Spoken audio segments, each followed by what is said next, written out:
Bismillahirrahmanirrahim. Assalamualaikum warahmatullahi wabarakatuh. Alhamdulillah wassalatu wassalamu ala sayyidina wa maulana wa syafi'ina wa karimina wa habibina Muhammad Rasulillah wa ala alihi wa sahabatihi wa man tabi'a sunnatahu wa jama'atah min yaumina hadha ila yaumin nahdah. Pertama-tama yang paling utama segala puji bagi Allah Tuhan semesta alam yang telah menciptakan kita manusia makhluk yang paling sempurna untuk berfikir dan berzikir. Dan Allah pula telah memberikan beribu-ribu kenikmatan kepada kita, terutama nikmat iman dan Islam. Salawat dan salam semoga tercurah limpahkan kepada junjungan baginda Nabi besar kita Nabi Muhammad sallallahu alaihi wasallam. Semoga kepada keluarganya, para sahabatnya, dan semua pengikutnya, serta kita termasuk umatnya, semoga mendapatkan syafaatul uzmah nanti kelak di yaumil kiamah. Amin ya rabbal alamin. Hadirin yang berbahagia, yang saya hormati, Ibu dosen pengampu mata kuliah perencanaan dan strategi pembelajaran pendidikan agama Islam, Ibu Siti Maryam Munjiat. Semoga dalam keadaan sehat, tetap dalam keadaan sehat walafiat, sehat jasmani maupun rohani, panjang umur dan jembar rezeki. Amin, amin ya rabbal alamin. Dan tidak ketinggalan pula kepada seluruh para mahasiswa, mahasiswi IAIN Syekh Nurjati Cirebon, wabil khususon kelas PAIA semester 4 yang semoga tetap dalam lindungan Allah Subhanahu wa taala dan diberi ketabahan dan kesabaran. Amin ya rabbal alamin. Hadirin yang berbahagia, saya selaku moderator dari kelompok 4 mata kuliah perencanaan dan strategi pembelajaran pendidikan agama Islam, yaitu diantaranya saya pribadi Amar Ma'ruf, dan kemudian teman saya Anissa Alfia, dan kemudian teman saya yang terakhir yaitu Dewi Antika. Sekian dan terima kasih dan selamat menyaksikan. Bismillahirrahmanirrahim. Assalamualaikum warahmatullahi wabarakatuh. Saya selaku pemateri pertama dari kelompok 4 akan menyampaikan pengertian perencanaan pembelajaran.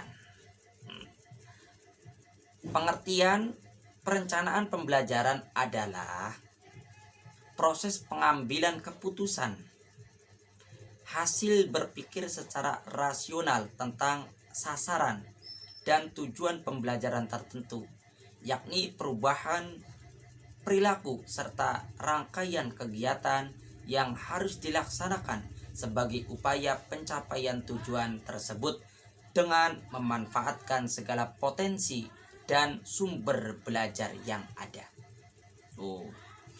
Jadi pengertian perencanaan pembelajaran ini adalah suatu proses pengambilan keputusan yang dimiliki oleh guru, keputusan hasil berpikir secara rasional tentang sasaran pembelajaran di tempat-tempat tertentu.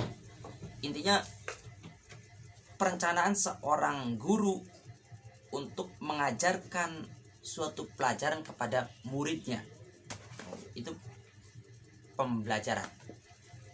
Pengajaran, apa pengertian mengajar? Mengajar adalah mengorganisasikan aktivitas peserta didik khususnya. Dalam teori ini fokus perhatian tergeser memperhatikan siapa? Perhatian bergeser dari guru atau dosen kepada siswa atau mahasiswa, yaitu mengatur pengawasan secara supervise ya dalam bahasa intelektualnya, pengawasan pandang sebagai mengajar adalah sebagai bentuk pengawasan seorang guru. Supervise proses melibatkan aktualisasi, artikulasi ya, artikulasi teknik-teknik yang didesain untuk menjamin peserta didik ini mau belajar supaya tertarik dan sebagainya. Perencanaannya, mengajar adalah membuat peserta didik belajarlah. Mengajar ya bagaimana cara strategi lah, bagaimana cara mengajarkan pelajaran ini supaya mahasiswa atau supaya siswa ini tertarik, itulah ya. Dari beberapa dari definisi yang lain tentang pengertian perencanaan pembelajaran, sebagaimana diungkapkan oleh Luqmanul Hakim pada tahun 2019 di dalam bukunya, mengemukakan bahwa perencanaan pembelajaran yaitu persiapan mengelola pembelajaran yang akan dilaksanakan dalam kelas untuk mencapai tujuan. Jadi rencana-rencana, cara-cara pembelajaran yang akan disampaikan oleh guru, bagaimana untuk mengaplikasikan kepada mahasiswa, siswa, dan pelajar supaya siswa ini tertarik kepada pembelajaran yang disampaikan oleh guru. Ya, itu namanya pengertian pembelajaran. Intinya sistem untuk mengorganisasikan aktivitas peserta didik di dalam kelas. Itu pendapat yang pertama. Pendapat yang kedua dari Riti dalam Syamri tahun 2010 berpendapat bahwa perencanaan pembelajaran adalah ilmu yang merancang detail secara spesifik untuk pengembangan, evaluasi, dan pemeliharaan situasi dengan fasilitas pengetahuan di antara satuan besar dan kecil persoalan pokok. Itu pendapat beliau. Intinya dari beberapa pendapat yang dikemukakan oleh berbagai para ahli, dari definisi yang tadi saya sebutkan, perencanaan pembelajaran adalah suatu kegiatan yang direncanakan dalam hubungan dengan proses belajar, dalam proses belajar mengajar. Intinya dalam proses belajar mengajar atau pembelajaran untuk mengembangkan suatu ilmu, mengembangkan suatu pengajaran, evaluasi dan pemeliharaan situasi dengan fasilitas pendidikan guna mencapai tujuan pembelajaran. Ya, itu begitu ya. Kurang lebihnya mohon maaf bila mana ada kata-kata yang kurang berkenan dan kurang pas dalam segi penyampaian dari saya, ya mohon dimaafkan. Kurang lebihnya mohon maaf. Wassalamualaikum warahmatullahi wabarakatuh. Assalamualaikum warahmatullahi wabarakatuh. Nama saya Anissa Alifiah dari kelas PAIK semester 4 dengan nomor induk mahasiswa 1908101003. Di sini saya akan menjelaskan beberapa komponen-komponen rencana pelaksanaan pembelajaran. Yang pertama, ada identitas mata pelajaran yang meliputi satuan pendidikan, kelas, semester, program-program keahlian, mata pelajaran atau tema materi pelajaran yang dibahas, dan jumlah jam pertemuan. Yang kedua, ada standar kompetensi. Standar kompetensi merupakan kualifikasi atau kemampuan minimal peserta didik dalam menguasai pengetahuan, sikap, dan keterampilan yang diharapkan dicapai pada setiap kelas atau semester pada suatu mata pelajaran. Yang ketiga, ada kompetensi dasar. Kompetensi dasar adalah sejumlah kemampuan yang harus dikuasai peserta didik dalam pelajaran tertentu sebagai rujukan penyusunan indikator kompetensi dalam suatu pelajaran. Yang keempat, ada indikator pencapaian kompetensi. Indikator kompetensi adalah perilaku yang dapat diukur dan diobservasi untuk menunjukkan ketercapaian kompetensi dasar tertentu yang menjadi acuan penilaian mata pelajaran. Indikator pencapaian kompetensi dirumuskan dengan menggunakan kata kerja operasional yang dapat diamati dan diukur, yang mencangkup pengetahuan, sikap, dan keterampilan. Yang kelima, ada tujuan pembelajaran. Tujuan pembelajaran menggambarkan proses dan hasil belajar yang diharapkan dicapai oleh peserta didik sesuai dengan kompetensi dasar. Yang keenam, ada materi pembelajaran memuat fakta, konsep, prinsip, prosedur yang relevan dan ditulis dalam bentuk butir-butir uraian sesuai dengan rumusan indikator pencapaian kompetensi. Nah, yang ketujuh, ada alokasi waktu. Alokasi waktu ditentukan sesuai dengan keperluan untuk mencapai kompetensi dasar dan bahan ajar. Yang kedelapan, ada metode pembelajaran.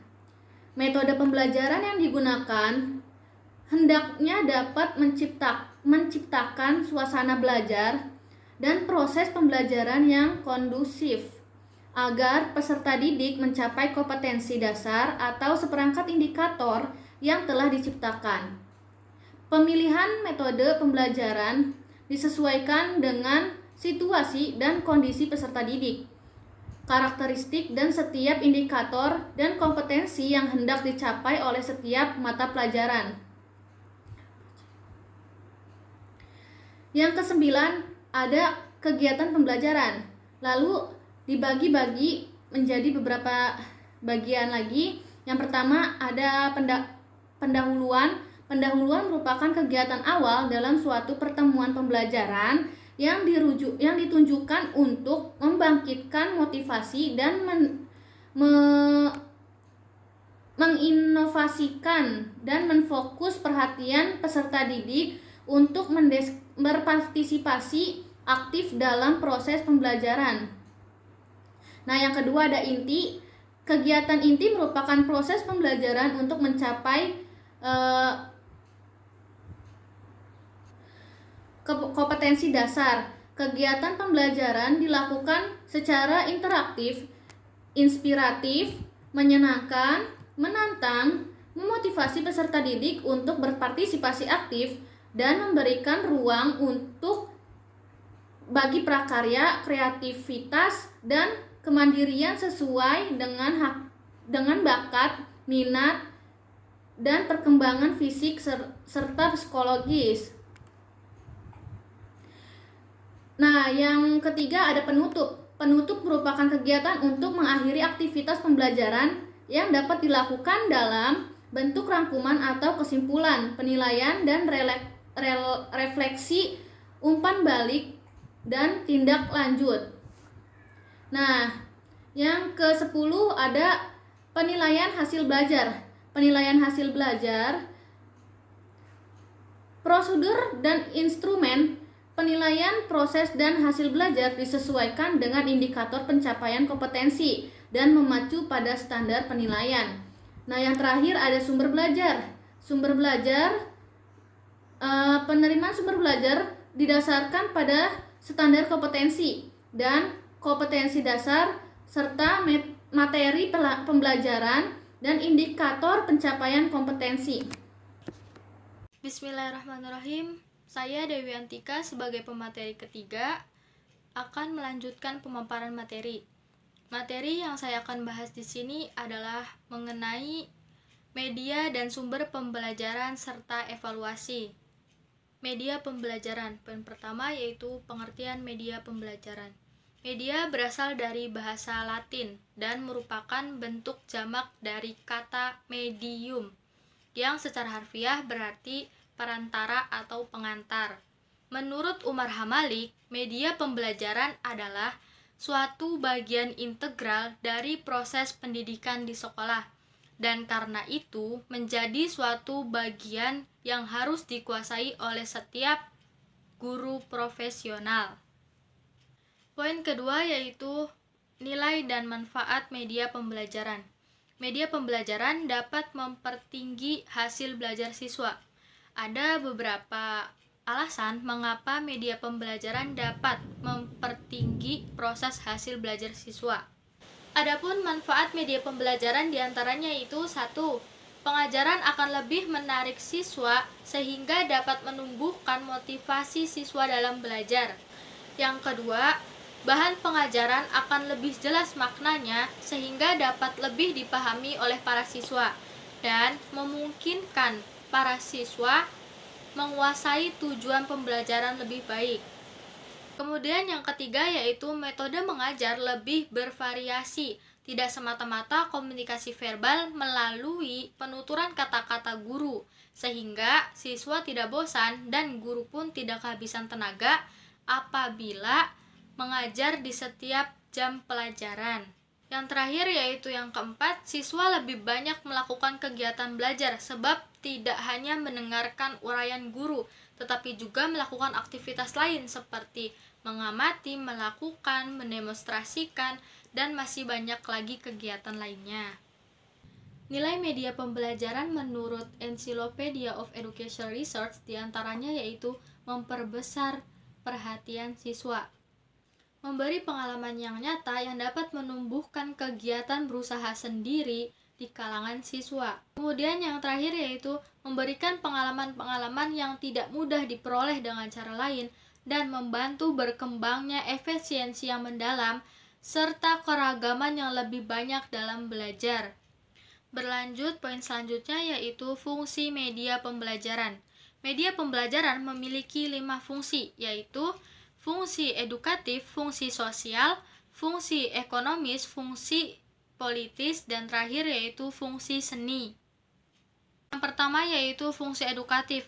Dengan alat media pembelajaran ini dapat memberikan pengaruh baik yang mengandung nilai-nilai pendidikan. Kedua yaitu fungsi sosial. Dengan media alat ini, hubungan antara pribadi anak lebih baik, sebab mereka bergotong royong untuk bersama-sama mempergunakan alat tersebut. Yang ketiga yaitu fungsi ekonomis. Dengan satu macam alat pembelajaran sudah dapat dinikmati sejumlah anak didik dan dapat dipergunakan sepanjang waktu. Yang keempat yaitu fungsi politis. Dengan adanya media pembelajaran, berarti sumber pembelajaran atau yang lain yang berasal dari pusat akan sama di daerah-daerah, bahkan sama di tiap-tiap sekolah. Yang kelima yaitu fungsi seni.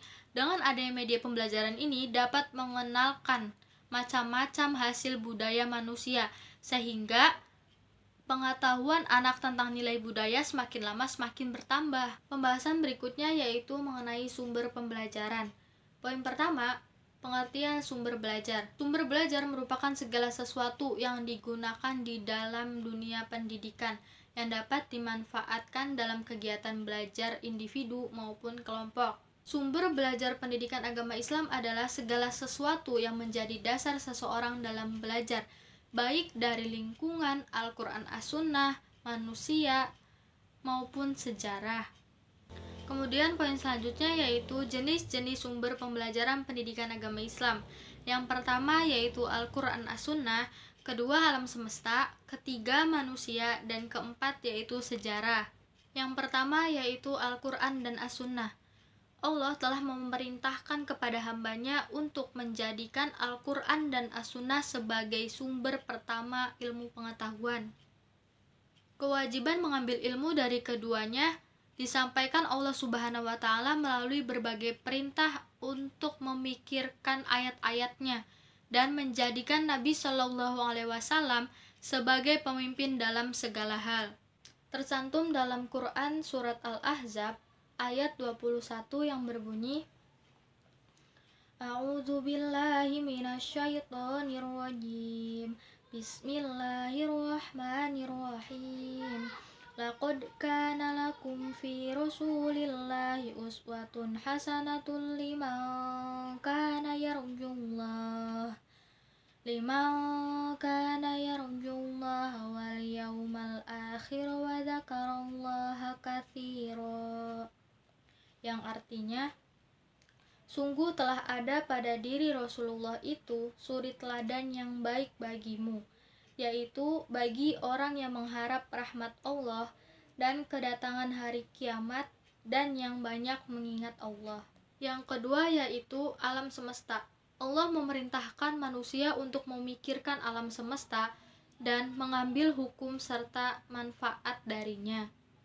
Tercantum dalam Quran Surat Ali Imran ayat 190-192 yang berbunyi, A'udzu billahi minasyaitonir rajim. Alladzina yadhkurunallaha qiyaman wa qu'udan wa 'ala junubihim wa yatafakkaruna fi khalqis samawati wal ard. Rabbana ma khalaqta hadza batila subhanaka faqina 'adzabannar. Rabbana innaka man tudkhilin nar faqad akhzaitah wa ma lidh-dhalimina min ansar. Yang artinya, sesungguhnya dalam penciptaan langit dan bumi dan pergantian malam dan siang terdapat tanda-tanda kebesaran Allah bagi orang-orang yang berakal, yaitu orang-orang yang mengingat Allah sambil berdiri, duduk, atau dalam keadaan berbaring, dan mereka memikirkan tentang penciptaan langit dan bumi sambil berkata, "Ya Tuhan kami, tidakkah Engkau menciptakan semua ini sia-sia? Maha suci Engkau, lindungilah kami dari azab neraka."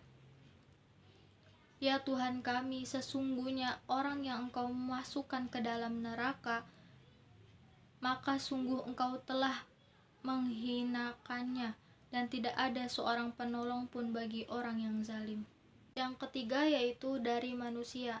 Allah memerintah kepada manusia untuk memperhatikan proses penciptaannya, baik secara fisiologis maupun psikologis. Secara psikologis, tercantum dalam Quran Surat At-Tariq ayat 5 yang berbunyi, A'udzu billahi minasyaitonir rajim. Falyanzuril insanu mimma khuliq. Yang artinya, maka hendaklah manusia memperhatikan dari apakah dia diciptakan. Yang keempat, sejarah. Allah memerintahkan manusia untuk memperhatikan kebenaran wahyunya melalui lembar-lembar sejarah. Tercantum pada Quran Surat Yusuf ayat 111 yang berbunyi, A'udzu billahi minasyaitonir rajim. Laqad kana fi qasasihim ibratul liulil albab.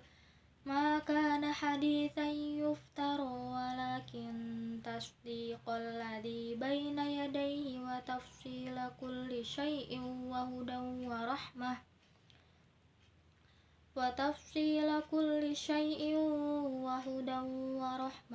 Liqaumin yu'minun. Yang artinya, sungguh pada kisah-kisah mereka itu terdapat pengajaran bagi orang yang mempunyai akal.